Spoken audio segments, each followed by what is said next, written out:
Kodok, cerpen karya Dadang Arimurtono.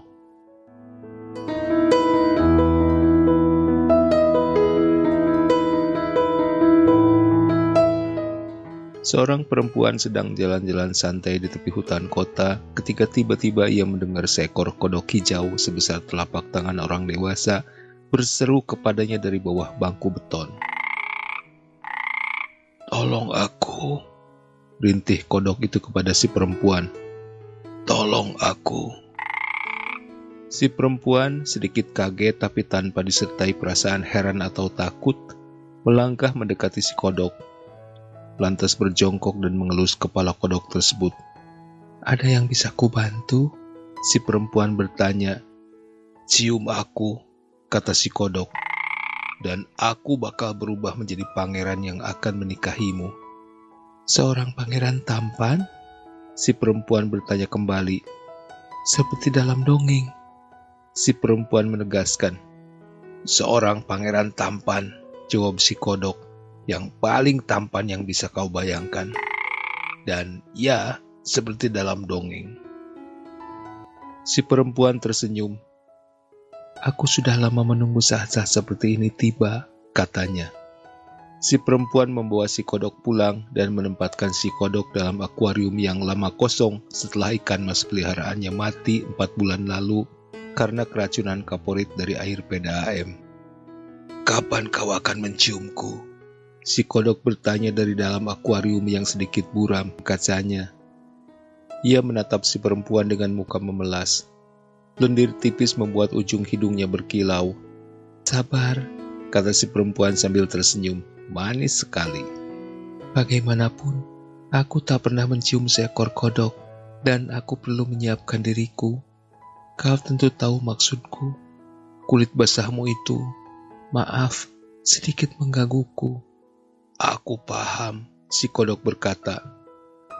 "Aku akan menunggumu.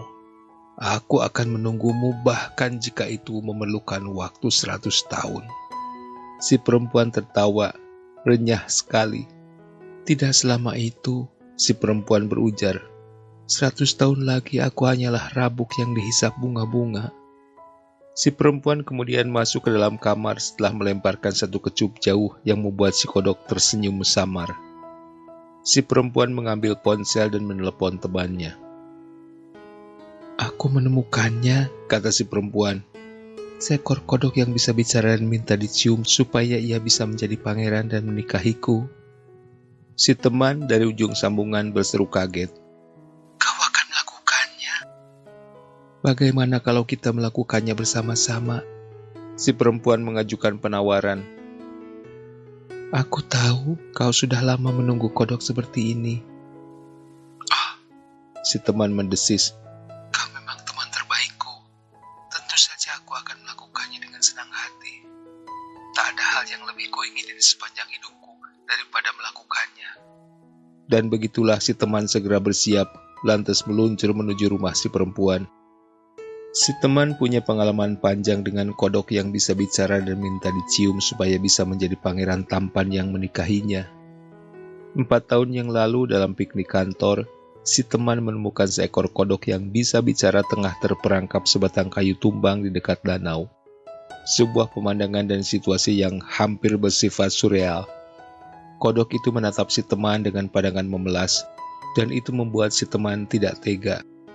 Lantas si teman membebaskan kodok tersebut, dan pada waktu itulah, untuk pertama kalinya si kodok berbicara. "Aku tak pernah bertemu perempuan sebaik kau," kata si kodok yang membuat si teman menjerit ketakutan. "Setan," jerit si teman. "Setan kodok." Si kodok berusaha menenangkan si teman. "Jangan berteriak," kata si kodok. "Aku bukan setan. Aku adalah seorang pangeran yang dikutuk penyihir jahat. Dan kutukanku akan berakhir jika ada seorang perempuan baik yang mau menciumku." "Pangeran?" si teman ternganga. "Seperti dalam dongeng?" "Seperti dalam dongeng," kata si kodok. Dan begitulah si teman membawa si kodok pulang, lantas mencium si kodok setelah mengelap moncongnya yang berlendir. Dan persis seperti yang dijanjikan si kodok, Si kodok segera berubah menjadi seorang pangeran tampan, jauh lebih tampan ketimbang yang bisa dibayangkan si teman. "Aku akan menikahimu," kata si kodok, seperti yang dilakukan semua pangeran yang dikutuk penyihir jahat dan diselamatkan oleh seorang putri cantik yang baik hati. "Tapi aku bukan putri," kata si teman malu-malu waktu itu. "Aku hanya pekerja kantoran dengan kontrak kerja 2 tahun tiap kalinya. Aku bahkan tak tahu apakah kontrakku yang habis tahun depan akan diperpanjang atau tidak." "Kau selalu menjadi putri dalam hatiku," kata si pangeran yang membuat pipi si teman bersemu merah. "Tak peduli kontrakmu diperpanjang atau tidak." Lalu mereka menikah di KUA tanpa perayaan atau pesta agung di sebuah istana megah. Berbeda dengan pernikahan seorang pangeran dan putri yang menyelamatkannya dalam dongeng-dongeng. Si teman membayangkan ia akan hidup bahagia selama-lamanya bersama si pangeran, seperti dalam dongeng. Masalahnya, mereka tidak hidup dalam dongeng. Masalah lainnya, si pangeran bagaimanapun tak dapat menunjukkan di mana kerajaannya. "Mungkin zaman memang sudah berubah," kata si pangeran. "Aku tak ingat berapa lama aku terperangkap dalam tubuh kodok. Mungkin 100 tahun, mungkin 200 tahun, bahkan mungkin 1000 tahun. Dan mungkin saja sepanjang waktu itu kerajaanku sudah musnah. Dan sepertinya kemungkinan itu sangat besar." "Itu mungkin saja," kata si teman. "Sepengetahuanku, zaman kerajaan memang sudah lewat. Hanya ada beberapa kerajaan saja di seluruh dunia hari ini. Dan kerajaan-kerajaan itu sangat jauh dari Indonesia. Dalam wujud kodok, kau tak mungkin menyeberangi laut untuk bisa sampai ke sini. Lagi pula kau bicara bahasa Indonesia. Mungkin kau juga perlu tahu bahwa sebagian besar negara berbentuk republik saat ini. Tapi seperti kataku, itu bukan masalah." Si teman bagaimanapun lantaran terlanjur terpikat ketampanan si pangeran, berusaha mengabaikan hal ganjil yang menurutnya tidak terlalu penting seperti itu. "Zaman memang sudah berubah." Itu yang akhirnya digumamkan oleh si teman, mengulang persis apa yang dikatakan si pangeran. Dan meski kerajaannya sudah musnah, setidaknya menurut keyakinannya sendiri, nyatanya si pangeran masih menganggap dirinya sebagai pangeran.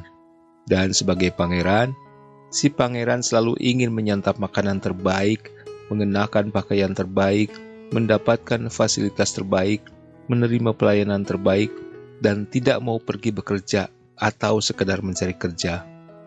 "Kau harus tahu bahwa aku cuma pekerja kontrak," kata si teman setelah 2 bulan mereka menikah. "Penghasilanku tidak cukup untuk membiayai segala kebutuhanmu yang tidak masuk akal itu. Kau hanya mau makanan mahal di restoran dan mengenakan pakaian-pakaian terbaik yang dijual di toko. Ini benar-benar tidak mudah buatku. Kau bahkan tidak mau membantu menyapu atau mencuci. Karena itu kau harus bekerja lebih keras. Kau seharusnya mencarikanku sejumlah pelayan untuk membantuku," kata si pangeran. "Sebab aku ini pangeran. Dan memang beginilah cara seorang pangeran hidup." Mereka jadi sering bertengkar setelah itu. Si teman tampak sangat payah karena kini ia harus menjalani pekerjaan double yang ia dapatkan setelah memohon-mohon kepada seorang kenalan. Sementara si pangeran terus saja bermalas-malasan di rumah, nonton TV, berendam di air hangat, dan lain sebagainya. Dan setiap kali si teman sampai di rumah setelah capek bekerja dari subuh hingga pukul 10 malam, si pangeran akan mengomel karena si teman tidak cukup memperhatikannya, tidak cukup merawatnya, tidak cukup memenuhi kebutuhannya. "Kau harus mencarikanku pelayan seperti yang aku bilang kapan hari, setidaknya 1 orang," kata si pangeran. "Kau tahu, seorang pangeran lazimnya dilayani oleh puluhan atau ratusan pembantu. Tapi karena aku mencintaimu, aku memberimu keringanan. Ayolah, kau mencintaiku kan?" Si teman muntap. Segala kelelahan dan kekesalan dalam dirinya meletus bersamaan pada waktu itu. Ia memukul si pangeran, hampir serupa refleks, tepat di pelipis kiri si pangeran. Si pangeran terhuyung. Seumur hidupnya, baru kali ini ia diperlakukan seperti itu. Dan dengan kemarahan lantaran perasaan terhina, Si pangeran balas memukul si teman, bukan sekali, namun berkali-kali hingga si teman tersungkur. Aku bisa menjatuhkan hukuman mati kepadamu karena kau berani menolak perintah pangeran dan bahkan menyerang pangeran, kata si pangeran ketika si teman sudah meringkuk di lantai. Sebelum meninggalkan si teman, si pangeran masih merasa perlu menyerangkan satu tendangan tepat di tengkuk si teman. Si teman menangis dengan tubuh remuk redam. Si teman menceritakan hal itu kepada si perempuan beberapa saat setelah pemukulan itu terjadi. Kau harus mengusirnya, kata si perempuan. Ia bukan pangeran, ia parasit. Tapi ia suamiku, kata si teman. Ia hanya seekor kodok. Si teman menangis beberapa saat sebelum kemudian ia bangkit dan mengangguk mantap. Kau benar, kata si teman. Aku memang harus melakukannya. Tak mudah mengusir si pangeran. Bagaimanapun, si pangeran kini merasa bahwa rumah si teman adalah istananya dan bahwa si teman adalah abdinya. Tak peduli berapa banyak si teman menyatakan keinginan agar si pangeran pergi, ia justru yang berhasil menyudutkan si teman. Seringkali si pangeran menghadiahi si teman sejumlah pukulan jika si teman terus saja bersikeras mengusir si pangeran. Si teman kemudian bertambah kurus, kelopak matanya berwarna hitam, dan ia nyaris tak punya semangat melanjutkan hidup. Menikah dengan pangeran, katanya kepada si perempuan di lain hari, adalah keputusan paling tolol yang pernah aku ambil. Kalau kau tak bisa mengusirnya, kata si perempuan pada akhirnya, maka kau harus meninggalkannya. Harus. Ia tak akan bisa bertahan tanpamu 1 bulan saja. Dan kita lihat, ia pasti kembali menjadi kodok.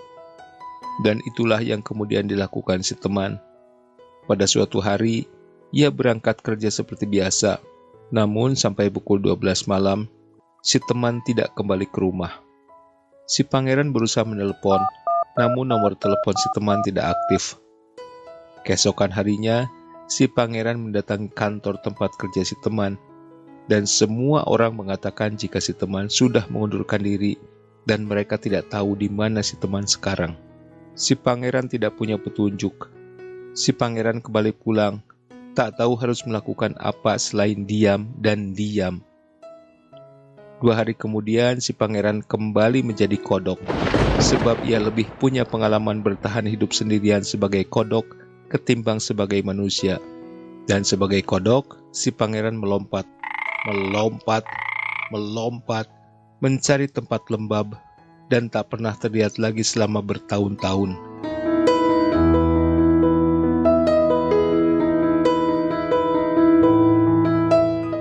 Si teman tiba di rumah si perempuan setengah jam kemudian. Di mana kodok itu? Si perempuan menunjuk akuarium. Kita akan melakukannya? Si teman bertanya. Ya, kita akan melakukannya, kata si perempuan. Aku sudah menyiapkan pisau dan bumbu-bumbu. Kita akan makan suike yang enak malam ini. Dan mereka tertawa.